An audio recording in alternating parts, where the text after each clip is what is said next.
yarateye ubwoba gute umusore utinyitse ariko Imana buri yari gufite umugambi nyine yaje kumuhamagara ndabyibuka turimo dusenga rimwe Imana imuntumaho Imana imuntumaho mubwira amagambo Imana nkuko ari yambwiye yaraje ambwira ko Imana yagusanze he byagenze bite wabifashe ute ibyo yakubwiye warabipinze warabyemeye narinzi ko abarokore basaze kubona bajya mu mwuka bavuga umva ntago nenzi ko Imana ivuga twari twagiye haciyemo nk'amezi nk'atatu Imana iranyisurira imaze kunsura igira iby'inyereka n'ibyo imbwira nibwo nese mfata umwanzuro bitakunza neza gukura umuntu rero amasengesho narabyitegereje ndareba ibintu byananiranye ushobora gushyiraho amafaranga bikanga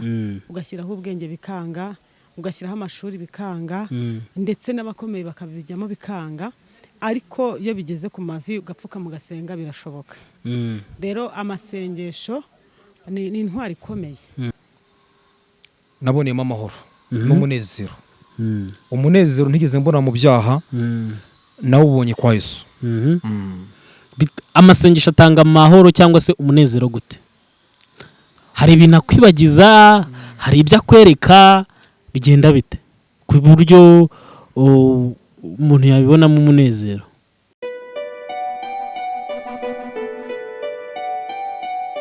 turabasuje bakunzi ba Irakora TV nk'ibisanzwe tubazanira ibiganiro by'abakozi b'Imana cyangwa se abantu bari muri mwiyobokamana uyu munsi mbafitiye umutumirwa nanone mumenyereye hano nk'uko twagagiranye ikiganiro gishize cy'uko yarindaga abastar cyangwa se yari umubabandi twita ababouncer uyu munsi noneho turi kumwe ngo twabibasezeranyije turi kumwe na mama Byiringiro ari we Imana yamutumyeho kugira ngo ave mu byaha ubusambanyi kunywa inzoga kunywa itabi n'ibindi byinshi noneho uyu mama Byiringiro bari kumwe uyu mubyeyi wambaye neza nyine mubona akaba ari we Imana yamutumyeho ngo ave mu byaha hashize imyaka igera muri itatu akaba aribwo Imana yamutumyeho nyine ngo aze kubwira uyu manzi Emmanuel ngo ave mu byaha nyine bimwe yakoraga mu kiganiro twagiranye nkubutsa ko niba aribwo ugeze hano kuri iyi channel yacu ya Irakora TV wakora subscribe like share na comment kugira ngo tujye tubana umunsi ku munsi hano tuvuga ubuhamya bw'abantu bagiye batandukanye babayeho mu buzima bubi cyangwa se babayeho mu bundi buzima butangaje cyangwa se udasanzwe ariko Imana ikabakoramo cyangwa se Imana ikagera ahi bageza uyu munsi uyu mama Byiringiro niwe Imana yatumye nyine kuri uyu manzi ikamukura mu kazi yaramazemo imyaka 11 ari bouncer natuganirije uburyo hari ahantu bari bagiye kumutera icyuma bitewe nuko umwe mu bastar yarindaga ari we Queen Charles kamuvuge noneho umuntu agiye kumukoraho agaruka mu rugo azanye icyuma agiye kugitera uyu nguyu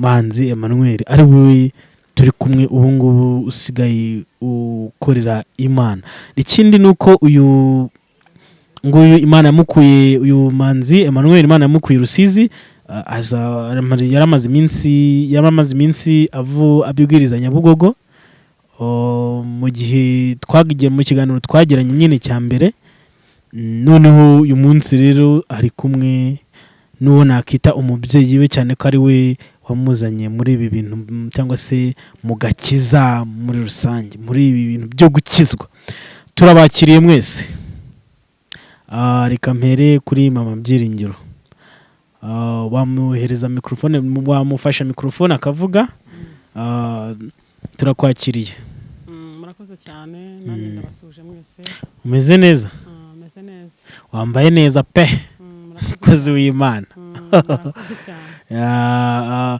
uwo ni umwana wawe wamusobanura ute uyu nguyu ni umuhungu wanjye mu buryo bw'umwuka namusobanuraho byinshi wamusobanura byinshi bihe namusobanuraho maranye iminsi icyigisho kivuga ku gihe cy'Imana n'umugambi w'Imana. Burya Imana ifata igihe ikaguhagarika mu gihe, ariko kibitsemo umugambi w'Imana. Rero nawe yaciye muri byinshi, kuko no kumva ngo yakiriye Yesu Kristo nk'umukiza n'umwami, noneho Imana ikanamuhamagara, ni ikintu gitangaje cyane, n'ahantu yari ari n'ibyo yakoraga, ni ikintu gitangaje. Yes, uyu munsi ntabwo turi buvuge ku kiganiro cyahise bwa mbere cy'uko yasobanura ubuhamya bwe guhera muri 2008 cyangwa se 2000 kugeza mu gihe yakiriraga agakiza. Ubundi wari usanzwe umuzi? Nari nsanzwe muzi, kubera ko uburyo yarateyemo yaratambukaga nyine abantu bose bagagara bakamureba, bose kabisa yaratambukaga umuhanda wose ugagara ukamureba. Nawe waramurebaga? Yarateye ubwoba, gute utinyitse, ariko Imana buriya igufiteho umugambi nyine, yaje kumuhamagara. Ndabyibuka turimo dusenga rimwe, Imana imuntumaho, Imana imuntumaho, mubwira amagambo. Imana nkuko ari yambwiye, ndamubwira nti wowe uko byo wigira byose Imana iragushaka, Imana irashaka gushaka, uzakorera Imana, uzayikorera no mu muhanda, uzayikorera ahantu hatandukanye, uzayikorera mu gihugu ndetse no hanze. Ndamubwira nti aho wageze ukorera Satani, Imana irambwiye ngo niho uzagera uyikorera, uzaharenga uyikorera. Aranseka cyane, aranseka kabisa, ariko njye nari mbizi kuko Imana ari muntumyeho neza ko bitinde bitebuke ko azayikorera.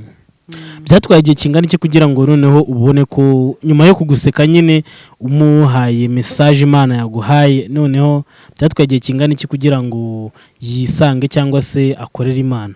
Burya Imana yabimbwiragamo cyangwa yamuntumyeho, bwari uburyo mbona buri urgence, kandi Imana yamubwiye amagambo akomeye cyane cyane ko mu butumwa namuhaga hari ibyo Imana yamusabaga kureka, ariko nibiki yagombaga kureka? Kwihana. Imana yamusabaga kwihana. Imana ivuga ko ishaka ko akizwa, akihana, kandi ko n'umuryango we uzakizwa kubera we, kandi ko benshi cyane bazakizwa kubera we, ari abo bagendanaga, ari abo yakoreye, mbega ko benshi cyane, hari abantu benshi cyane bazihana kubera we. Rero aho gato ngaho yabaye nk'ubyumva, ariko abyumva atabyumvishije. Ubwo nyine wowe nk'umukozi w'Imana, Imana ikubwiye kuvuga uravuga, ibisigaye bisigara ari iby'iki, ari Imana. Uyu munsi Byiringiro, mama Byiringiro, ese uyu niki wishimira mu by'Imana, muri message Imana yaguhaye? Ibyo yamukubwiyeho byarasoye? Ikintu cya mbere akimara kumuntumaho yatangiye gusenga, atangira kuza, ariko ukabona ari kuza gake, ariko ukabona ntibimufasheho. Yarazaga n'ubundi Imana igakomeza ikamwihanisha, kuko yaratarafata umwanzuro. Kumva nk'ibintu yihannye nko kuwa kane, ko twateranaga kuwa kane, yagaruka n'ubundi kundi wa kane, Imana ikabimwihanisha. Ariko nanjye naje gushima Imana ko n'imyaka 3 ishize nkuko yabivuze, nta gihe cyashize kinini. Noneho menye neza ko bya bindi Imana yamubwiraga yapingaga, nawe asigara umukozi w'Imana, avuga ubutumwa ahantu henshi hatandukanye, no mu masoko nkuko Imana ari yabivuze. Manzi Emmanuel, mama Byiringiro wamuvugaho iki? Ufata microphone tubwire, wamuvugaho iki uyu mubyeyi wawe? Uyu mubyeyi no kuri ndashimira Imana yampuje n'umubyeyi wanjye. N'umubyeyi wanjye, kuko njya kuva mu mwijima bigizemo uruhare, kuko ni Imana yantumyeho. Byagenze bite? Yaraje ambwira ko Imana yagusanze he? Byagenze bite? Wabifashe ute ibyo yakubwiye? Warabipinze? Warabyemeye? Nari nzi ko abarokore basaze, kubona bajya mu mwuka bavuga umva, ntabwo nzi ko Imana ivuga. Twari twagiye gusengera we bisanzwe tu, abarambwiye ko Imana inkeneye, ariko ntabwo nese ko mbyumva. Ko icyo utabyumvise? Ntabwo nzi ko Imana ivuga, nzi ko abarokore basaze. Nyuma kuko narebye ko ndareba Imana ndayibura, ndayibura. Wari uzi ko uhita uyibona? Ntanyibona. Nzi ko mpita ko nyibona, narayibuze ndavuga oya. Byagufasha igihe kingana iki kugira ngo wizere ibyo mama Byiringiro Imana yamutumye? Akimara kumbwira haciyemo nk'amezi nk'atatu Imana iranyisurira imaze kunsura igira iby'inyereka n'ibyo imbwira nibwo nese mfata umwanzuro bitakunza neza. Yego. Uyu munsi tugiye kuvuga ku mbaraga zo gusenga cyangwa se imbaraga z'amasengesho cyangwa se ibitangaza by'Imana, nibyo? Wowe ubibonera he? Mbibonera mu bikorwa. Mu gusenga harimo imbaraga zikomeye. Mu gusenga buriya gusa amasengesho nta muntu nta kintu nabona nyagereranya nayo, kuko amasengesho mu gusenga ahanini ni nko kuganira n'Imana. Kandi uko usenga amasengesho afite imbaraga zishobora ibintu byose. Amasengesho ni ikintu kirema ibintu, ikintu kitari kiriho kikaremeka. Amasengesho nta hantu ntamwe atabasha kugira gute gukura umuntu. Rero amasengesho narabyitegereje ndareba ibintu byananiranye. Ushobora gushyiraho amafaranga bikanga, ugashyiraho ubwenge bikanga, ugashyiraho amashuri bikanga, ndetse n'abakomeye bakabijyamo bikanga, ariko iyo bigeze ku mavi ugapfuka mu gasenga birashoboka. Rero amasengesho ni intwari ikomeye y'umukirisitu. Amasengesho ararema, akarema ikintu kitariho. Amasengesho arakora, agakora ikintu kitariho. Amasengesho yakuvana kure akakugeza kure. Amasengesho yakubaka ibintu byari byasenyutse. Amasengesho aduha imbaraga mu rugendo rujya mu ijoro. Kandi amasengesho ari mu buzima.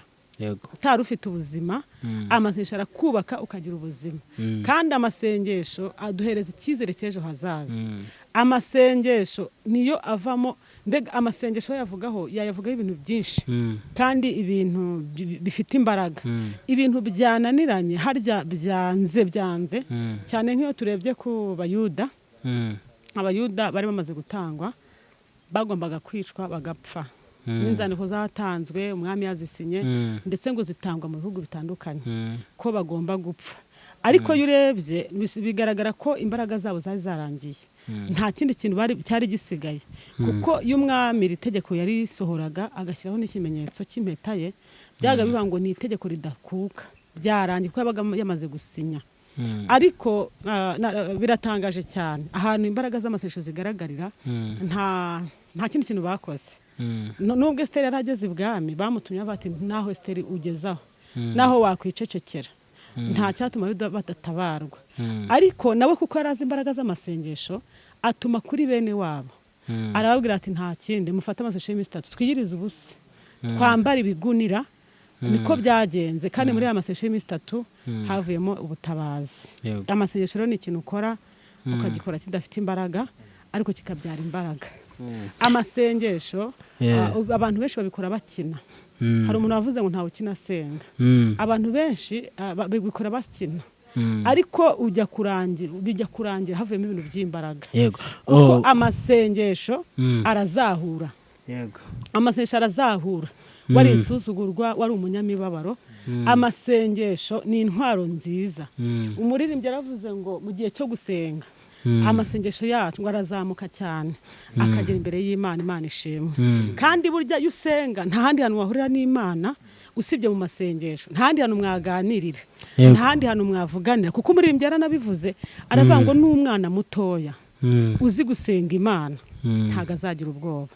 Imana ishimwe. Rero mu masengesho harimo imbaraga nyinshi cyane, ariho numva nabwira umuntu wese urushye, umuntu ubuze uko bigenza. Njye nagiye mbona imbaraga z'amasengesho. Ugasanga umuntu afite uburwayi kwa muganga byaranze, ugasanga umuntu afite ikibazo yaratanzeho amafaranga biranga, ariko yapfukama yagishyira ku mavi, ukabona ijoro riritamuruye, agatabarwa. Aha hantu uvuze ku mbaraga z'amasengesho ni ibintu byinshi. Hari abantu akenshi uvuga ngo agwa mu cyaha cyangwa se amara iminsi akora ibyaha, akavuga ati mfite imbaraga zo gusenga Imana, mfite isoni zo kuba navuga ngo Mana ndagushimye, ngusabye imbabazi, cyangwa se agaterura isengesho nyine kubera ibyaha amazemo, akabura imbaraga zo kuba yabyatura cyangwa se ngasaba imbabazi mu isengesho. Aho ngaho ijambo ry'Imana rirabivuga neza. Riravuga gusenga k'umunyabyaha ni kizira kuwiteka. Gusenga k'umunyabyaha ni kizira kuwiteka, kuko amaze kugira icyaha icyo Imana idusaba. Ko birabivuga iravuga ngo mu Migani haravuga ngo umuntu yatuza akanwa kazababarirwa ariko uhihisha ibicumuro bye ntago azagubwa neza. Niyo mpamvu iyo ufite icyaha no kugira ngo uhinduke imbere y'Imana, kuko niho navuze ngo mu masengesho ni kuganira n'Imana, niwo mwanya tubona wo kuganira n'Imana, niwo mwanya tubona w'ubusabane n'Imana, niwo mwanya tubona tugira na communication n'Imana. Niyo mpamvu rero wa muntu Kristo cyangwa wa munyamasengesho wakoze icyaha kimucira urubanza, biba bivuze iki? Abafite isoni zo kugera imbere y'Imana, bivuze iki? Abafite isoni za cyacya, aba yambaye ubusa, ariko yamaze kwatura akihana, arababarirwa akajya imbere y'Imana. Imana ishimwe. Amen. Nanone hari mu masengesho nanone niho turi, hari uburyo akenshi uvuga bamwe mu rubyiruko cyangwa se abandi bantu bakavuga ati gusenga ubundi Imana ni iranziza ibyo nkeneye, nta mpamvu yo gusenga. Kubera icyo ubundi dusenga? Impamvu dusenga nuko gusenga ari ubuzima. Ni ubuzima gute? Ni ubuzima bw'umukirisitu. Gusenga ni ubuzima bw'umukirisitu. Iyo wamaze kwegera Imana ukihana ugakizwa, warangiza ukakira Yesu Kristo nk'umukiza wawe, gusenga ubigira abari bwo buzima, abari bwo buzima ubigira ubuzima. Kuko muri kwa gusenga niho nakubwiye ngo iyo wamaze guhamagarwa cyangwa se wubaha Imana, muri kwa gusenga niho murira n'Imana, kuko ufite ishyaka n'inzara n'inyota byo kugira ngo ugirane communication n'Imana. Kuko noneho rero urumva iyo ufitanye ubusabane n'Imana, cyangwa se reka nguhereze urugero, iyo ufite nk'inshuti yawe, inshuti yawe mukundanye, byanze bikunze uba wumva mu gitondo wamenye uko yaramutse, ukamenya uko yiriwe, mbese yariye, yagira n'ikibazo ukumva urahangayitse. Niko rero umuntu wamaze kwinjira mu mwanya wo gusenga cyangwa mu gihe cyiza cyo gusenga, nawe agira ishyaka, aba afite ikintu kimusunika, ndetse aba afite n'inzara n'inyota cyane byo kubana n'Imana mu buryo bwo gusenga. Yego. Manzi, ubundi wowe wafashe igihe kingana iki usenga kugira ngo Imana igukure mu byaha wabakoraga cyangwa se wabagurimo?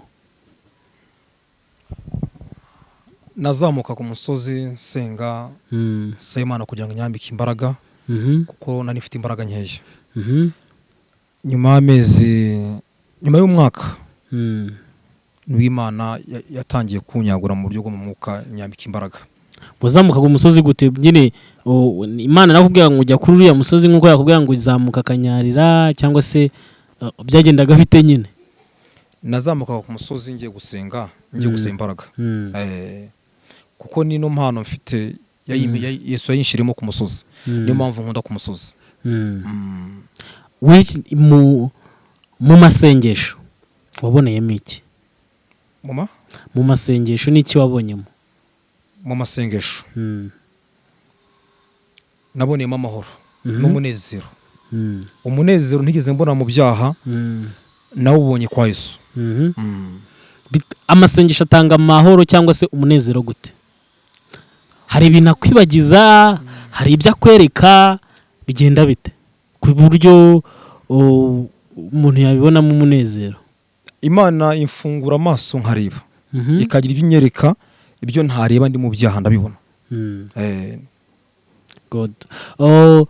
Uyu munsi Mama Byiringiro niki yishimira ku muhungu we mu myaka yaramuzi, atambuka muri karitsiye bamutinya kubera yataye cyangwa se uko yanganaga? Urakoze cyane. Buriya ikintu cya mbere cyanejeje cyane, nkumva ndishimye. Urumva ngewe nahise ko nimuka, kandi maze kwimuka n'ubundi ntabwo byarekeye, yaje kunsura ahantu nari ntuye hariya ku Muhima, yaraje tubana mu materaniro. Nshima Imana ko agifite inzara n'inyota byo gusenga, kandi icyo gihe yagendanaga n'abahungu b'urubyiruko badakijijwe, bakora ibyaha rwose mu buryo bugaragara. Ariko mbona araje, mbona avuze imbaraga z'Imana, nshima Imana. Ikindi kintu cyongeye kushimisha cyane no kongera kumva ko akiri mu muhamagaro, kandi noneho nkumva ko bya bindi Imana yavuze yabisohoje, ari muri byavuga butumwa. Ko ndabyibuka Imana imubwira ati wowe, naramubwiye Imana irambwiye ngo uzahanura kandi uzavuga n'ubutumwa no mu nzira mu masoko. Ndavuga ntuzakorera Imana urenze aho wageze ukora ibyaha. Yego. Rero ndanezerwa cyane, kandi nawe ntihobora kunezerwa cyane inyungu Imana ifite nuko umuntu yihana. Noneho cyane y'Imana rero igukoresheje, cyangwa ukaba w'Imana ikagutumaho umuntu, yamara kumugutumaho cyane mukaza guhura usanga wa muntu yarafashe umwanzuro mwiza birakunezeza noneho cyane iyo ubonye yarinje no mu murimo w'Imana arimo ayikorera n'abazana abandi bantu kuri Yesu aba ari umunezero mwinshi kandi buriya nta n'ikindi Imana yaduhamagariye no kuzana abantu kuri Yesu. Yego. Byaranshimishije cyane rero. Byaragushimishije. Turi kugera ku musozo. Ubundi Imana yakubwiye ko imirimo yaramazemo azakora iki? Imana ibimbwira urumva ntabwo nabimubwiraga turi twenyine. Njyewe Imana yamubwiraga ko azayikorera hafi ndetse na kure mu gihugu cyo hanze ndetse no mu gihugu cy'u Rwanda ndetse no hanze. Yego. Ndetse ko azanayikorera mu isoko avuga ubutumwa kandi ko azanaba n'umuhanuzi. Rero ntabwo nabura gushima Imana cyane nubwo ari hano yaje kudusura ariko ahanini yaje mu ivugabutumwa. Rero nkabambwira umuntu wese utwumva ushaka ko ufite umwana w'umusore ukabona yarakunaniye ukaba ufite urubyiruko abana barakunaniye nta hantu kure nta kindi kintu wakora usibye gusenga nta hantu kure na hamwe Imana hariho itakora umuntu. Yego. Habe na hamwe wenda se bashaka no kumureba gutya abantu bakamwibeshyaho bakamuvugaho byinshi batese mbe kuko inura n'umuhamagaro cyangwa se kuko Imana imukoresha ese koko nibyo ese koko n'umukozi ugasanga umuntu amutinzeho ariko njyewe ndi umugabo wo kubihamya. Ndi umugabo wo kubihamya kuko mu bantu Imana yakoreshe kandi si rimwe si na kabiri imuntu maho ndimo mpamya ko rero nshima n'Imana ko ibyo yavuze yabikoze. Yego. Rero nanashima cyane no komeza tumusengera Imana kuko ntago byoroshye gukorera Imana ntago byoroshye cyane ko akiri n'urubyiruko wenda dusaba n'inkunga yo gukomeza kumusengera cyane ndetse cyane no gusaba kugira ngo abantu bamube hafi kumusengera kugira ngo bamuce intege. Mu kiganiro twagiranye bwa mbere tubwiye ko hari abakobwa bamubwira ati nyine bamubarira muri ya sura ya mbere ya kera ese aho ngaho nari ikintu nabivugaho mu bantu ndabyibuka kuko ntabwo twasenganye rimwe cyangwa kabiri mu bintu Imana yamubuzaga cyane n'ibintu by'abakobwa byari birimo kuko hari igikundiro Satani agushyiraho ukagira ngo ni icyo wavukanye kandi ari igikundiro cy'abadayimoni cya Satani kugira ngo azakurimbure. Yari afite rero igikundiro kidasanzwe ugasanga abakobwa bo hanze baramwirukankaho cyane ku buryo yanabonaga bamugani no gusenga ke bigoye ariko umugambi w'Imana ujya ugenda ku muntu cyane. Rero uravuze ngo hari igikundiro Satani agushyiraho ukagira ngo nicyo wavukanye. Ese bundi icyo cyaragiye niba yaragifite natwirwe manzi igikundiro Satani yagushyizeho cyaragiye? Aho ngaho nari nkiri mu byaha nari nkiri mu byaha kuko abakobwa barankundaga bitewe n'ubyo nari meze tayi mfite barambonaga bakankunda kandi abakobwa beza bikagenda bitese abo nibo twaryamanaga twakora ibyangwa n'amaso witeka. Ubu ngubu si yo baguhamagaye bigenda bite? Ubu ngubu iyo baguhamagaye narakijijwe ntabwo ubabwira ngo iki nyine n'icyo ubabwira? Babwira ko navuye mu byaha narakijijwe. Bavuze se ngo duhure gutyo nta byaha bakwizeza ko bari bukore? Imana yakubujije guhura nabo? Nahura nabo ariko hari ibiganiro twaganira ndetse naho twahurira nanone. Okay, good. Turi kugera ku musozo. Mama Byiringiro ubundi navuga ngo iyo akenshi si ubwa mbere tunyuza abantu hano kuri channel yacu duhamagara abantu cyangwa se bavuga ubuhamya buryo uri umukozi w'Imana n'uburyo Imana yagiye bagutumaho. Urumva umeze ute wowe muri wowe? Biranezeza cyane nkumva ndishimye kandi nkumva biranyubatse kuko buriya iyo umuntu akiri hanze ataregera ngo yinjire mu gakiza yego aba ameze nk'uboshye. Yego. Kandi iyo umuntu akiri hanze akiri umunyabyaha atarakizwa nta mahoro aba afite. Ariko ikintu nakundiye imbaraga z'amasengesho iyo umaze kwinjira mu gakiza uhabwa amahoro mu mutima kandi ugahabwa izindi mbaraga kandi iyo ugeze kwa Yesu umunezero utari utunze urawutunga. Rero ndanezerwa cyane iyo mbonye nk'umuntu nabwirije ubutumwa bwiza ariko nyuma tugahura akorera Imana cyangwa se agishikamye ntago ari gusa ni benshi cyane ariko birushaho kunezeza bikanatuma ndushaho gukunda umurimo w'Imana cyane kuko mba mbona ko hari kuvamo inyungu. Yego turi kugera ku musozo. Mwafata isengesho mugasengera bamwe mu bakora akazi cyangwa se bakiri mu byaha bimwe nk'ibyo Manzi uyu muhungu wawe yakoraga, ababivuyemo mukabashinganisha ku Mana mwadusengera. Twasenga ariko mbere yuko nsenga hari ikintu ngira ngo nsaba abantu cyane kuko twagiranye umwanya wo kuganira n'ubu yaje mu ivugabutumwa ariko arambwira ati mama ntago nagenda tutabonanye, nanjye ndishima cyane nari namubonye kuri Zaburi nshya namubonye ndanezerwa cyane cyane, ariko ikintu nagira ngo nsozeho kugira tunasenge nsaba abantu nuvuga ngo ntabwo nimba uko wahamagawe ntago ariko nundi yahamagarwa. Hari abantu rero bagenda bamuca intege muri uyu murimo, ugasanga baragenda bamuca intege bamubwira amagambo y'urucantege, kandi ugasanga benshi ni bene se ni babandi yaje ahungiraho, ugasanga aho bakamubaye hafi ngo bamurere bamukomeze bamubwiriza ubutumwa bwiza bamusengere.